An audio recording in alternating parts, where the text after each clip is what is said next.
আসসালামু আলাইকুম। Hasna easy recipe channel থেকে আপনাদেরকে স্বাগত জানাচ্ছি। আজকে আমি পাতলা খিচুড়ি রান্না করতেছি গরুর মাংস দিয়ে। আমার সেজু ভাইয়ের জ্বর, মানে মুখে কোনো স্বাদ নাই, এই জন্য ভাইয়ের বাড়িতে এই খিচুড়ি নিয়ে যাব আজকে আমি। মিষ্টি কুমড় এবং লাউ দিয়ে বিভিন্ন পদের ডাল দিয়ে আমি খিচুড়িটা রান্না করলাম।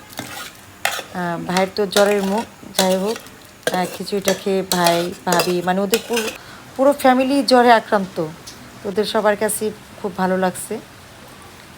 তা আপনারা দেখুন আমি যে খিচুড়িটা রান্না করলাম। খিচুড়ি রান্না করতে আসলে অনেক মশলার প্রয়োজন পড়ে। এখানে যতটা মশলা দেওয়া যায় খিচুড়িটা ততই মানে টেস্ট হয়।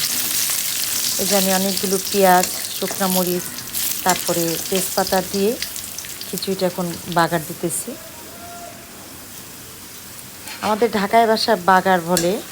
এখন বিভিন্ন ডিস্ট্রিক্টে তো বিভিন্নভাবে এটাকে মানে ডাকে যে বাগার। আমি আসলে জানি না অন্য কোন ডিস্ট্রিক্টে কীভাবে বলে। এই যে এটা আমি বাটি দিয়ে খিচুড়িটা আর কি করতেছি, বাগারের মধ্যে দিলাম। অনেকগুলো খিচুড়ি রান্না করছিলাম।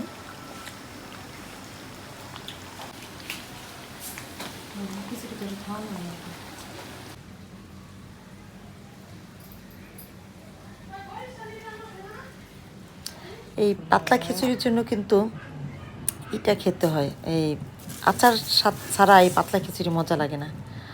আর এই যে আমার বোন এক ধরনের কি বলে নাস্তা বানালো। দেখেন দুধ দিয়ে একটা খিসা তৈরি করছে এবং খিসাটা পাউরুটির মতো খামির তৈরি করে নিচ্ছে। সেটার মধ্যে এটা দিয়ে একটা নাস্তা বানালো। বিকেলে এই নাস্তাটা আর কি সবাই খাইছে।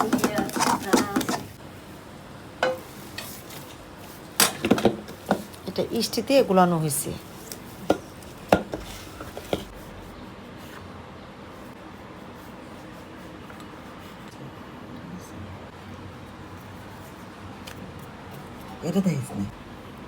এই পিঠাটা আমি আরেকদিন মানে এই নাস্তাটা আমি আরেকদিন বানাবো। এটা হলো দিয়ে ঝাল করে, ঝাল আইটেমের মধ্যে।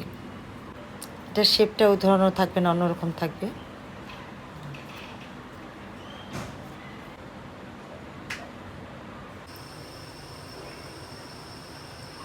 এটা তেলে ভাজতেছে। এটা সাধারণত ওভেনও অনেক ভালো হয়, কিন্তু ওভেন তো আছে, কিন্তু ওভেনের সিস্টেমটা বুঝি না।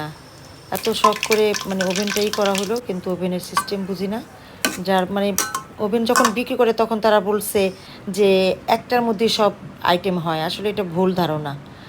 বেকারি আইটেম সাধারণত এই ওভেনে ভালো হয় না। এটাও খেতেও খুব ভালো লাগছে, নাস্তাটা খেতে খুব ভালো লাগছে।